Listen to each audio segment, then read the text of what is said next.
প্রিয় ভাই বোনেরা, আমরা বহু মানুষের জীবনের ত্যাগের বিনিময়ে আজকে এই গণতন্ত্রকে আমরা প্রতিষ্ঠিত করার পথে এগিয়ে যাচ্ছি। কিন্তু আমরা বিগত কিছুদিন ধরে খেয়াল করে দেখছি বাংলাদেশের কোন মহল, এই দেশের ভেতরে কোন কোন মহল ষড়যন্ত্রের চেষ্টা করছে। গত কয়েকদিন ধরে আপনারা দেখেছেন পত্র পত্রিকায় এসেছে, বিভিন্ন সোশ্যাল মিডিয়াতে এসেছে, মধ্যপ্রাচ্য সহ বিভিন্ন দেশে পোস্টাল ব্যালট যেগুলো পাঠানো হয়েছে সেগুলোকে কিভাবে ডাকাতি করা হয়েছে। ঠিক যারা এই দেশ থেকে পালিয়ে গেছে তারা যেভাবে আপনাদের ভোট ডাকাতি করেছিল, ঠিক একইভাবে আবার সেই ষড়যন্ত্র শুরু হয়েছে। দেখেছেন আপনারা? দেখেছেন? প্রিয় ভাই বোনরা, সেই ষড়যন্ত্রের বিরুদ্ধে সজাগ থাকতে হবে। বিদেশে বসে তারা ষড়যন্ত্র করছে, একইভাবে আপনাদের আবার যে ইলিয়াস আলী, দিদার, জুনায়েদ সহ হাজারো মানুষের প্রাণের বিনিময়ে যে অধিকার আমরা অর্জন করেছি, 24-এ গণ আন্দোলনের, জনগণের আন্দোলনে সিলেট শহরে 13 জন আমাদের জীবন দান করেছে, 13টি প্রাণ ঝরে গিয়েছে আমাদের। প্রিয় ভাই বোনেরা, এই প্রাণগুলোর বিসর্জনের মাধ্যমে আমরা যে অধিকার আদায়ের পথে নেমেছি, একটি কুচক্রী মহল এর ভিতরে ষড়যন্ত্র শুরু করে দিয়েছে। দেশের ভেতরেও তাদের ষড়যন্ত্র থেমে নেই। কিন্তু 2024 সালের 5ই আগস্ট এই বাংলাদেশের জনগণ প্রমাণ করে দিয়েছে যে বাংলাদেশের জনগণ ঐক্যবদ্ধ থাকলে, ঐক্যবদ্ধভাবে নেমে আসে, যে কোন ষড়যন্ত্রকে বাংলাদেশের মানুষ প্রতিহত করতে পারে। পারবেন আপনারা প্রতিহত করতে? ইনশাআল্লাহ। প্রিয় ভাই বোনেরা, এখন আমি আপনাদের সামনে একটি প্রশ্ন করতে চাই।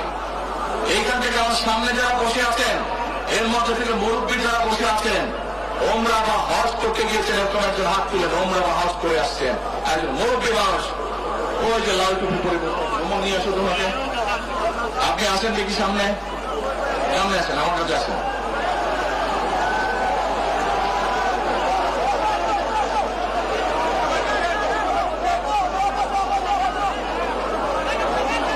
চশমা খুলছে, চশমা খুলছে।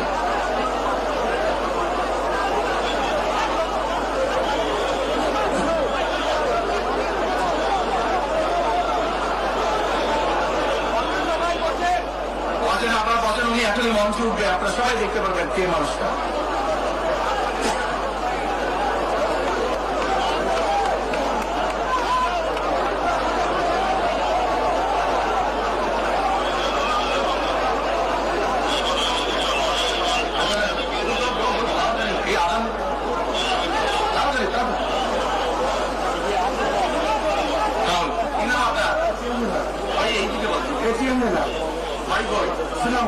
ভাই সুনামগঞ্জ, সুনামগঞ্জ কোথায়? এই সুনামগঞ্জের মানুষ আছে এখানে? এই লোক আপনাদের মানুষ? আচ্ছা, এখন বলেন কবে গেছিলেন আপনি? হজে উমরায় গেছিলেন?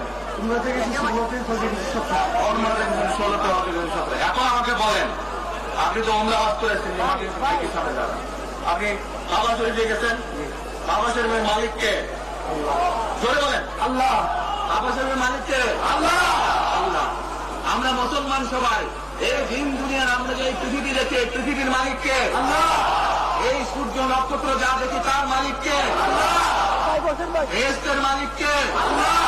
দোজখের মালিককে? আল্লাহ। আপনারা সকলেই সাক্ষী দিলেন দোজখের মালিক আল্লাহ, বেহেশতের মালিক আল্লাহ, এই পৃথিবীর মালিক আল্লাহ, কাবার মালিক আল্লাহ। আরে ভাই, যেটার মালিক আল্লাহ সেটা কি অন্য কেউ যাওয়ার ক্ষমতা রাখে? রাখে না। তাহলে কি দাঁড়ালো? নির্বাচনের আগেই একটি দল এই দিব ওই দিব বলছে, টিকিট দিব বলছে না? এটার মালিক মানুষ না। সেইটার কথা যদি সে বলে সেরেজি করা হচ্ছে, হচ্ছে না? যার মালিক আল্লাহ, যার অধিকার শুধু আল্লাহ একমাত্র, সবকিছুর অধিকার উপরে আল্লাহর অধিকার। আগেই তো আপনাদেরকে ঠকাচ্ছে, নির্বাচনের পরে তাহলে কেমন ঠকান ঠকাবে আপনাদেরকে বোঝে নেওয়া। শুধু ঠকাচ্ছেই না মানুষকে, যারা মুসলমান তাদেরকে শিরকি করাচ্ছে তারা। নাউযুবিল্লাহ। প্রিয় ভাই বোনেরা, কেউ কেউ বলে অমুককে দেখেছে তমুককে দেখেছে, এবার একে দেখেন। প্রিয় ভাই বোনেরা, 1971 সালের যুদ্ধ, যে যুদ্ধে লক্ষ মানুষের প্রাণের বিনিময়ে দেশ স্বাধীন হয়েছে, আমাদের এই প্রিয় মাতৃভূমি, সেই মাতৃভূমিকে স্বাধীন করার সময় অনেকের ভূমিকা আমরা দেখেছি, যাদের ভূমিকার কারণে এই দেশের লক্ষ লক্ষ ভাইয়েরা শহীদ হয়েছে, এই দেশের লক্ষ লক্ষ মা বোনেরা তাদের সম্মান হানি হয়েছে। কাজে তাদেরকে তো বাংলাদেশের মানুষের মধ্যে দেখেই নিয়েছে। এখন প্রিয় ভাই বোনেরা, এই কুফরির বিরুদ্ধে, এই হটকারিতার বিরুদ্ধে, এই মিথ্যার বিরুদ্ধে আমাদেরকে ঐক্যবদ্ধ হতে হবে। আমাদেরকে ওই যে টেক ব্যাক বাংলাদেশে থাকতে হবে। আমরা দেশকে স্বৈরাচার থেকে মুক্ত করেছি, এখন মানুষের অধিকারকে প্রতিষ্ঠিত করতে হবে। শুধু ভোট, শুধু কথা বলার অধিকার প্রতিষ্ঠিত করলে হবে না, মানুষকে স্বাবলম্বী করে নিজের পায়ে গড়ে তোলার ব্যবস্থা করতে হবে।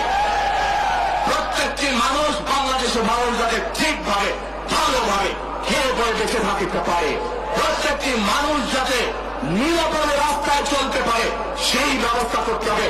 সেটাই হচ্ছে টেক ব্যাক বাংলাদেশ। আমরা বিগত 15 বছর দেখেছি, অমুককে বলে এসেছি তমুককে ক্ষমতায় রাখার জন্য, বলেছিল না? সেজন্যই বলেছি, দিল্লি নয়। আমরা দেখেছি যারা 71 সালে ছিল তারা কাদের সাথে লাইন দিয়েছিল, যাদের কথা একটু আগে বললাম, যারা মিথ্যা কথা বলে ঠকাচ্ছে মানুষকে, আমরা দেখেছি তাদের আস্তানা কোথায়।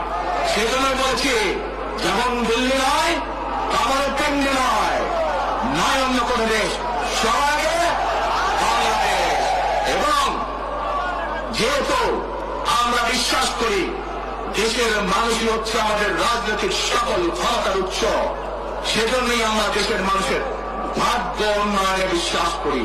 এবং সংক্ষেপে আপনাদের সাথে যে কথা বললাম, শুধু ভোট এবং কথা বলার অধিকার না, বিএনপি চায় আপনাদের দেশের মানুষকে অর্থনৈতিকভাবে স্বাবলম্বী করে দিতে, দেশের নারী সমাজকে, মা বোনদেরকে, দেশের যুব সমাজকে, দেশের প্রত্যেকটি কৃষক সহ প্রত্যেকটি শ্রেণী পেশার মানুষকে বাংলা বিএনপি চায় আগামী দিনে ইনশাআল্লাহ সরকার গঠন করে প্রত্যেকটি মানুষকে স্বাবলম্বী করে গড়ে তুলতে।